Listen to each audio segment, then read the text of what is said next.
नाबार्ड और bank of Baroda द्वारा छोटे बच्चों को सेविंग के लिए प्रेरणा देती हुई एनपीएस वात्सल्य योजना शुरू की गई है। वडोदरा के अलकापुरी में स्थित बैंक ऑफ बड़ौदा के बड़ौदा भवन ऑडिटोरियम हॉल में एनपीएस वात्सल्य योजना का शुभारंभ किया गया। केंद्रीय वित्त मंत्री निर्मला सीतारमण द्वारा दिल्ली से इस योजना का वर्चुअल लॉन्च किया गया, जिसमें खासकर छोटे बच्चों को सेविंग सिखाने और उन्हें पैसों का महत्व समझाने की पहल की गई है। इस मौके पर बैंक ऑफ बड़ौदा के बड़ौदा जोन के डीजीएम गिरीश मनसानी, जनरल मैनेजर और जोनल हेड अनुज भार्गव उपस्थित रहे। योजना के लाभार्थियों और बैंक ऑफ बड़ौदा के कर्मचारियों की भी कार्यक्रम में मौजूदगी रही। माननीय वित्त मंत्री ने बजट 2024 में एनपीएस वात्सल्य स्कीम का अनाउंसमेंट किया था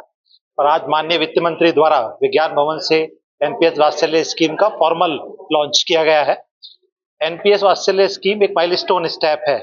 जो छोटे बच्चों से लेके इन्फेंट से लेके 70 साल तक के आदमियों के लिए एनपीएस स्कीम जो है सभी को एक फाइनेंशियल सिक्योरिटी प्रोवाइड करेगी।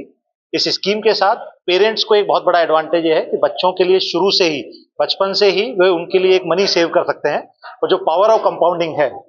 उसका फायदा उठा सकते हैं बच्चों के भविष्य को सुरक्षित करने के लिए।